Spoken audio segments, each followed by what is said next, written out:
హల్లెలూయా. వాక్యాన్ని మనం విన్నామండి. అపోస్తలుడైన పౌలు తెస్సలోనికయులకు రాసినటువంటి మొదటి పత్రిక 5వ అధ్యాయాన్ని కొన్ని వచనాలను పరిశుద్ధాత్మ దేవుడు మనతో మాట్లాడినట్లు ఆశతో ఎదురు చూద్దాం. ఆయన మాట్లాడే దేవుడు. ఆయన మాట వింటే బండ సహితము పగిలిపోయింది. ఆయన మాట వింటే సముద్రము 2 పాయలుగా చీలిపోయింది. ఆయన మాట వింటే ఎరుకో 2 పాయలైంది. ఆయన మాట వింటే ఆకాశము క్రింద మేఘము తన ప్రజలను నడిపించి క్షేమముగా గమ్యానికి చేర్చింది. ఆయన మాట ద్వారానే సమస్తము కలిగాయి. ఇందు మూలముగా మనమందరము కూడా ఆయన మాట విందాం. ఆయన మాట వింటే మనకు మేలు కలుగుతాయి. ఆయన మాట వింటే మన జీవితమందు ఆశ్చర్య కార్యాలు, ఆయన మాట వింటే అద్భుతాలు మన జీవితమందు ఖచ్చితంగా నెరవేర్చబడతాయి. వాటి యందు ఆశతో కనిపెడదాం, ఎదురు చూద్దాం, నిరీక్షణ కలిగిన వారంగా జీవిద్దాం. ఎందుకనగా దేవుని వాగ్దానాలు ఎన్నో మనకున్నాయి. ఆ వాగ్దానాలను బట్టి ప్రభువుని మనము స్తుతించాలి, ప్రభువుని కనపరచాలి. 5వ అధ్యాయం మొదటిలో అంటున్నాడు, సహోదరులారా, ఆ కాలమును గూర్చి ఆ సమయములను గూర్చి మీకు వ్రాయనక్కరలేదు. రాత్రి వేళ దొంగ ఎలాగూ వచ్చినో అలాగే ప్రభు దినము వచ్చినని మీకు బాగుగా తెలియదు అన్నాడు. ప్రియులారా, సహోదరులారా అని పిలుస్తున్నాడు. పౌలుకి ఏ భేదం లేదు. పౌలుకి ఎటువంటి భేదం లేదు. అందరినీ పిలుస్తున్నాడు. ఆయన పిలుపులో తారతమ్యం లేదు. ఆయన పిలుపులు హెచ్చు తగ్గులు లేవు. అందరిని ఒకే రీతిగా ప్రేమిస్తూ సంఘాన్ని సహోదరులారా అని పిలుస్తున్నాడు. సంఘమంతా పౌలుకు సహోదరులే. ఎందుకనగా పౌలు ఎలాగో దేవుని కుమారుడై ఉన్నాడు, సంఘమంతా కూడా దేవుని బిడ్డలై ఉన్నారు. ఒక తల్లి గర్భాన్న పుట్టకపోయినా దేవుని యందు మనమందరము పుట్టిన కారణంగా మనము సహోదరులమై ఉన్నాము. అందుకు మాట్లాడుతున్నాడు. ఈ రోజున అతి శీఘ్రముగా రానున్న దేవుని రాకడ గురించి వింటున్నాం. అతి శీఘ్రముగా రానున్న దేవుని రాకడ. దేవుని రాకడ అనేది ఎలా ఉంటుంది?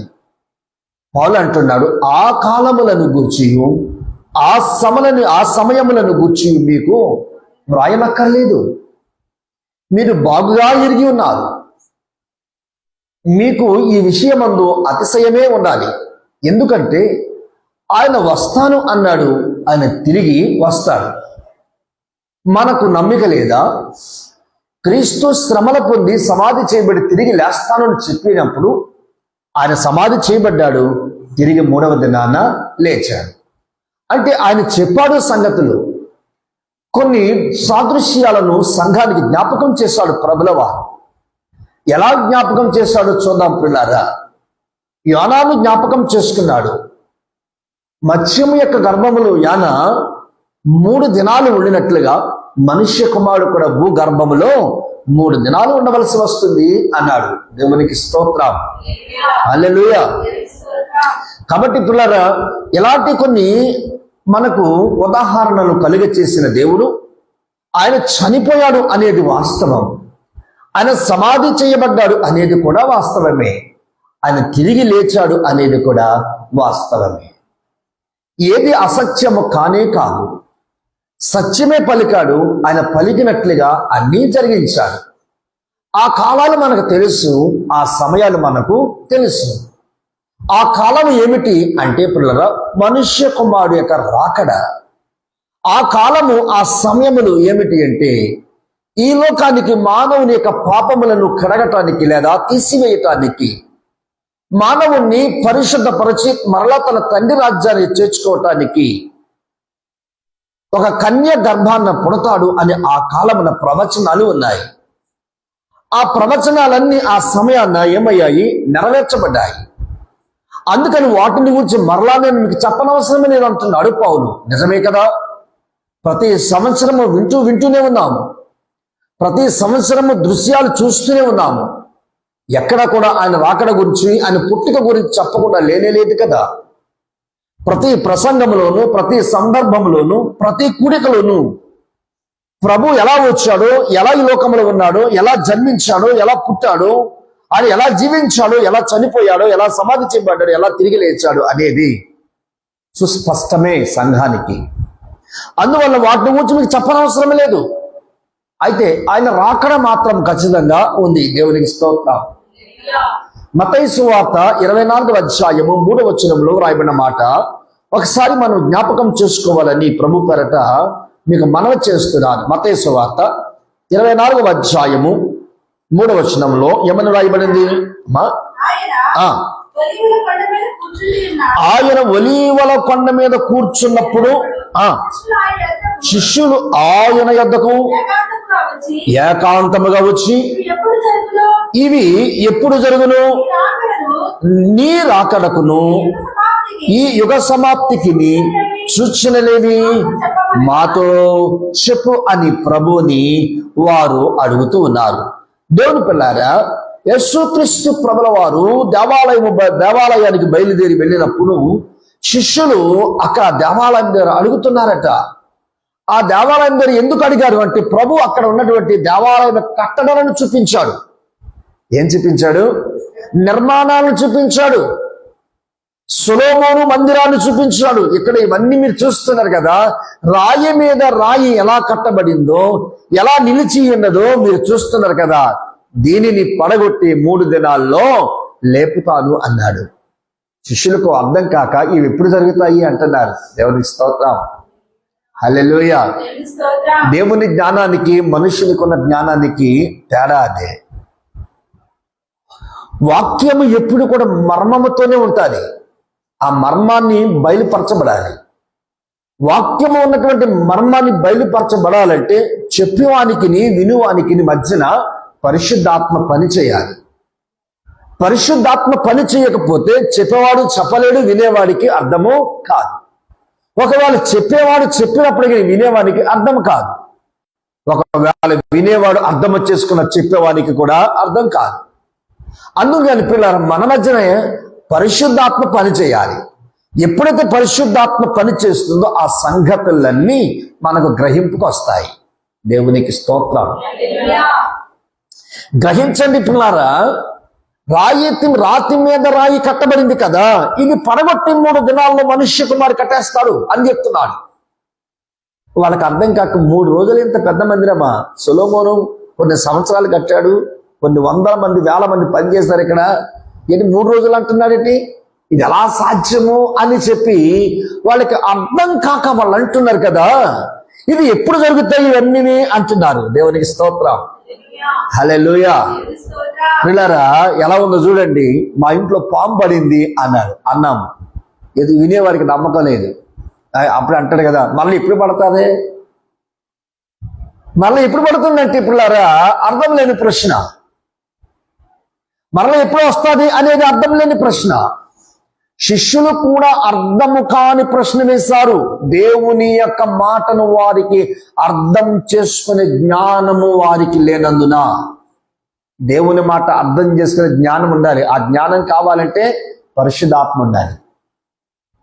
పరిశుద్ధాత్మ లేకపోతే మనకు ఆ జ్ఞానం అందదు. దేవుని జ్ఞానమును పట్టుకున్నవాడు ఎవడు? దేవుని జ్ఞానమును ఎరిగి ఉన్నవాడు ఎవడు? దేవుని జ్ఞానమునకు అంచున ఉన్నటువంటి వాడు ఎవడు? లేక దగ్గరగా వెళ్ళిన వాడు ఎవడు అంటే ఎవడు లేడు. అందుకని ప్రభువు సెలవిస్తున్నాడు పిల్లరా. ఏమంటున్నాడు అంటే పిల్లరా, ఎవడును మిమ్మల్ని మోసపరచకుండా మీరు జాగ్రత్తగా ఉండండి. హల్లెలూయా. మోసానికి మనం తొందరగా లొంగిపోతాం, త్వరగా పడిపోతాం. వాడు చేసే మోసాన్ని గ్రహించలేం. మనుషుల మీద నమ్మకం, మాటల మీద నమ్మకం, వ్యక్తి మీద నమ్మకం, మోసపూరితమైన మాటల మీద నమ్మకం ఉంచామే కానీ జీవము గల దేవునిని నమ్మిక ఉంచలేకపోతున్నాము. ఆ నమ్మకము మనిషికి లేనందున మనుషుడు త్వరగా మోసపోతున్నాడు. దేవునికి స్తోత్రం. హల్లెలూయా. అందువలన ప్రియులారా, జరిగిన సంగతులను, జరిగిన కాలములను, జరిగిన సమయములను మరలా మీకు చెప్పి మిమ్మల్ని విసిగించాలని నేను ఆశపట్టలేదు అంటున్నాడు పౌలు. అందుకని పిల్లలు చలవిస్తున్నాడు. అపోస్తుల కార్యములు 1వ అధ్యాయము 7వ వచనం చదువుదాం. అపోస్తుల కార్యములు 1వ అధ్యాయము 7వ వచనంలో వ్రాయబడిన మాట ఏమని చదవండి. కాలములను సమయములను తండ్రి తన స్వాధీనమందుంచుకొని ఉన్నాడు, వాటిని తెలుసుకొనడం మీ పని కాదు. దేవునికి స్తోత్రం. టైం 11 అయింది అంతే, దాన్ని నమ్మాలి మనం. దేవుడు ఈ 11 ఎందుకు చేశాడు? ఈ టైంలో 8 చేయొచ్చు కదా, 6 చేయొచ్చు కదా అంటే గనక మన మూర్ఖత్వమే. సూర్యుడు ఉదయాన్న తూర్పుని ఉదయిస్తాడు. ఎందుకు ఉదయించాలి? తూర్పునే పడమని ఉదయించవచ్చు కదా అనడం కూడా నీ మూర్ఖత్వమే. అది దేవుడి నియమం, అది దేవునికి ఇష్టమైంది, దేవునికి మంచిదయ్యింది. మానవునికి కాలములు సమయములు తెలియబడాలి అంటే గనక పడమర కంటే మనుషుడు తూర్పున ఉదయిస్తేనే దాన్ని గ్రహించగలడు. మిగిలిన దిక్కుల యందు మానవునికి చూపు లేదు అంటే మిగిలిన దిక్కుల యందు మానవునికి ఇష్టం లేదు అని కాదు పిల్లారా, చూపు లేదు అంటున్నాను.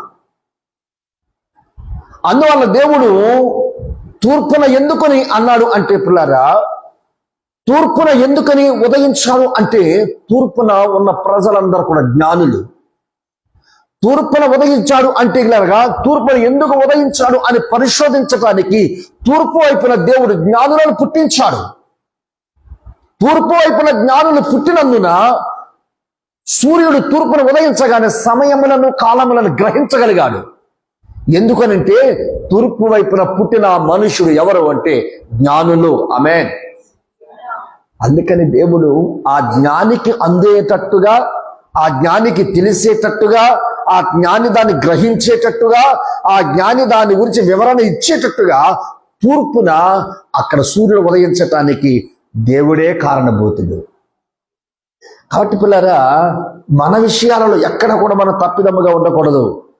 5వ అధ్యాయం 3వ వచనములు అంటాడు, లోకులు నెమ్మదిగా ఉన్నది భయమేమీ లేదని చెప్పుకొనిచుండగా గర్భిణీ స్త్రీకి ప్రసవ వేదన వచ్చినట్లు వారికి ఆకస్మికముగా నాశనము తటస్థించును గనుక వారెంత మాత్రము తప్పించుకొనలేరు. దేవునికి స్తోత్రం.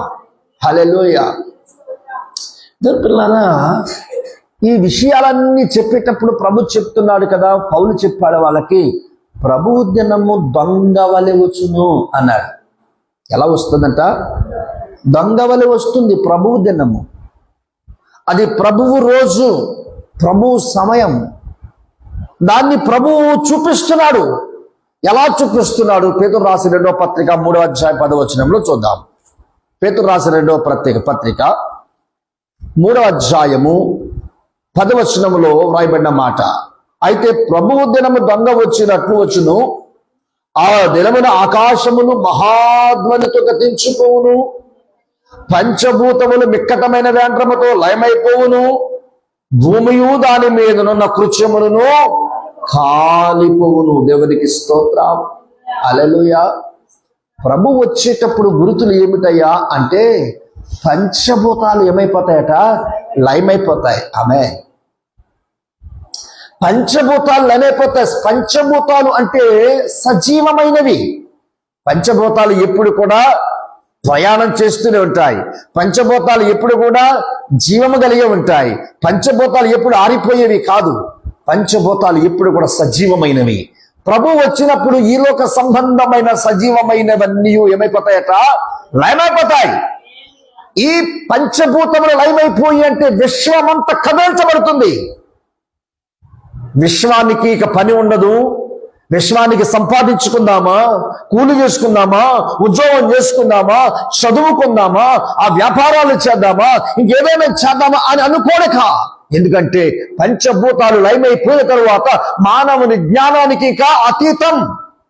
మానవుడి జ్ఞానానికి అందడు. అందుకని దేవుడు మానవులను తన వైపుకు త్రిప్పుకోవటానికి ముందు దేని లయం చేశాడు అంటే పంచభూతములను లయం చేశాడు. ఆమేన్.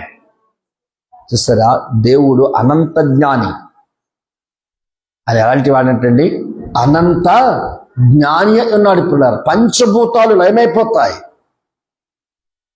కాలిపోతాయి, బూడైపోతాయి, క్రొత్త ఆకాశమును క్రొత్త భూమిను ఆయన సృష్టించడానికి మరలా రాబోతున్నాడు. ఎప్పటిక పెండ్లి చేసుకునేవారు ఉండరు, ఇచ్చేవారు ఉండరు. ఒకే జాతి ఉంటుంది. కాబట్టి పుల్లారా, ప్రభు దినము దొంగ వచ్చినట్లు వస్తున్నాడు అంటే దొంగ ఎప్పుడు వస్తాడు? ఇక్కడ కింద చెప్పాడు. ఎప్పుడత్తడు? సహోదరులారా, ఆ దినము దొంగ వలె మీ మీదకి వచ్చేటకు మీరు చీకట్లో ఉన్నవారు కాదు.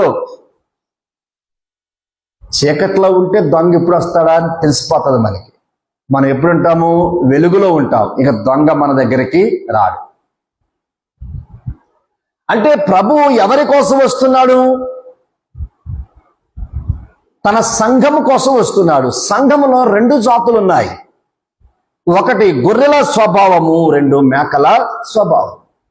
గొర్రెలలో మేకలలో నుండి గొర్రెలలోని మేకలను ఆయన వేరుపరచి ఎవరు వెలుగు సంబంధులో ఎవరు చీకటి సంబంధులో ఆయన పేరు పెట్టుచున్నాడు. గొర్రెలను వెలుగు సంబంధులు. ఇక గొర్రెలకు భయం అనేది లేదు. ఎందుకో అంటే వారికి ఎప్పుడు వెలుగే ఉంటుంది, చీకటి అనేది వారికి తెలియదు. ఇప్పుడు ప్రభువు చీకటి కలిగిన వారిని ఏం చేస్తున్నాడు? తీర్పు తీరుస్తున్నాడు. వెలుగు కలిగిన వారిని తన తండ్రి రాజ్యంలోనికి ప్రేమతో ఆహ్వానిస్తున్నాడు. మనము ప్రేమతో ఆహ్వానించబడినటువంటి విశ్వాసులు వలె ఉండాలి, కానీ చీకటిలోనికి త్రోసి వేయబడిన విశ్వాసుల వలె మనము ఉండకూడదు అంటున్నాడు. అందుకని మనము ఆత్మీయముగా ప్రకాశించాలి, ఆత్మీయముగా వెలుగుతూ ఉండాలి, ఆత్మీయమైనటువంటి జీవితాన్ని కలిగి ఉండాలి. మన ఆత్మీయ జీవితం అనేకులకు మాదిరిగా ఉండాలి. మన ఆత్మీయ జీవితం అనేకులకు ఆశీర్వాదకరముగా ఉండాలి. మన ఆత్మీయ జీవితం అనేక హృదయాలు తెరవబడాలి. మన ఆత్మీయ జీవితం ఎలా ఉంది? దేవుని పిల్లారా, మన ఆత్మీయ జీవితము ప్రభువు చెప్పినట్లు ఉండాలి అంటే గనక వాక్యానికి మనము లోబడిన వారమై ఉండాలి. ఆమేన్. ఎప్పుడైతే వాక్యానికి లోబడతామో, వాక్యం యందలి ఆసక్తిని చూపిస్తామో, దేవుడు మన జీవితమందు వెలుగులోనే నిత్యము నిలబెడతాడు. మనం వెలుగు సంబంధులమే కానీ చీకటి సంబంధులము ఎంత మాత్రమో కాదు. ఇశ్రాయేలు నడిచారు అంటే వెలుగులోనే నడిచారు. చీకటి అయినప్పుడు మేఘము వారిని కప్పి ఆవరించి ఉన్నది. మేఘం ఉందంటే చీకటి కాదు, మేఘము ఉందంటే అక్కడ అర్థం ఏమిటో తెలుసా? వెలుగే. దేవుని పిల్లారా, మనం చూస్తున్నటువంటి విషయాల యందు దేవుడు మనలను ఈ రీతిగా ఆశీర్వాదకరమైన వెలుగులోనికి, ఆశీర్వాదకరమైనటువంటి రాజ్యములోనికి మనలను పేరు పెట్టి పిలుస్తున్నాడు. ఏ రీతిగా పిలుస్తున్నాడు అంటే మనందరూ తెలుసు. నా తండ్రి చేత ఆశీర్వదించబడిన వారలారా లోపలికి రండి, బయట నిలవబడనేలా. అవి గతించిపోయాయి, రాలిపోయాయి, లయమైపోయాయి. ఇక మీకు వాటితో పని లేదు. కొత్త ఆకాశమును క్రొత్త భూమి మీ కొరకు సిద్ధంగా ఉన్నాయి. దేవునికి స్తోత్రం. వాటి కొరకు మీరు పడిన ప్రయాసము వ్యర్థము కాలేదు. కాబట్టి పిల్లరా, ప్రభు సన్నిధానంలో ఉన్నటువంటి మనం అందరం కూడా ఎలాంటి ఆత్మీయ జీవితాన్ని సంఘానికి మనం చూపించాలి అంటే పిల్లరా, వెలుగు సంబంధమైన జీవితాన్ని చూపించాలి. చీకటి అనేది మనలో కనిపించకూడదు, చీకటి అనేది మనలో చూపించకూడదు, చీకటి అనేది మనం అంత మాత్రం ప్రవేశించకూడదు. చీకటి గల క్రియలు, చీకటి గల కార్యాలు మనం చేయకూడదు అని అర్థం. ఈ ఆత్మీయ ప్రయాణంలో మనకున్నటువంటి చీకటివి, మనకున్నటువంటి అంధకారమైనవన్నీ విడిచిపెట్టి ప్రభు కొరకు సాగిపోవటానికి వాక్యాన్ని ఆధారం చేసుకుని జీవిద్దాం. ప్రభు రాకడ వరకు మనల్ని ఎల్లప్పుడూ జ్ఞాపకం చేసుకున్నగాక. ఆమేన్. ప్రార్థించుకుందామా? స్తోత్రం, స్తోత్రం. ప్రేమగల తండ్రి, మహోన్నతుడైన దేవ, సర్వాధికారి, మీకు వందనాలు చెల్లిస్తున్నాను. ఇట్టి ప్రశస్తమైన సమయాన్ని మాకు ఇచ్చినందుకు మీ స్తోత్రాలు. నీ చిత్తం ఏమిటో మాకు తెలియచేస్తున్నావు, అందుకే వందనాలు. మీ అందే మేము ఆనందించుచున్నాము, మీ అందే నాయన సంతోషిస్తూ ఉన్నాము.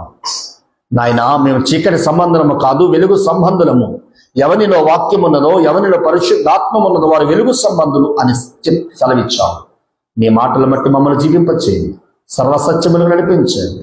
ఆయన రేపటి పునరుత్థానములు మేము కలసి ఆత్మతో సత్యముతో ఆరాధించే ధన్యత మాకు ఇవ్వండి. మీ ఆత్మ ప్రేరేపణ ప్రతి వారికి దయచేయండి. హృదయాలను తెరవండి. హృదయాల్లోని తెరవండి, మీరే ప్రవేశించండి. నూతనమైన హృదయాలు దయచేయండి, శక్తి గల హృదయాలు దయచేయండి, ఆత్మపూర్ణత కలిగిన హృదయాలు దయచేయండి, వెలిగించే హృదయాన్ని దయచేయండి. నీకే మహిమ చెల్లిస్తూ యేసు నామంలో ప్రార్థిస్తున్నాను తండ్రి. తండ్రి అయిన దేవుని ప్రేమ, కుమారుడైన క్రీస్తు యేసు కృప, పరిశుద్ధాత్మ దేవుని యొక్క సహవాసం మనందరికి సదాకాలం తోడైనను గాక. యేసు రక్తమే జయం. ప్రభు యేసు నామానికి జయం. ప్రభు యేసు రక్తం మనకు సంపూర్ణ విజయము కలుగును గాక. అపవాది క్రియలు అనంత నాశనమగును గాక. ఆమేన్, ఆమేన్, ఆమేన్. అందరికీ వందనాలు.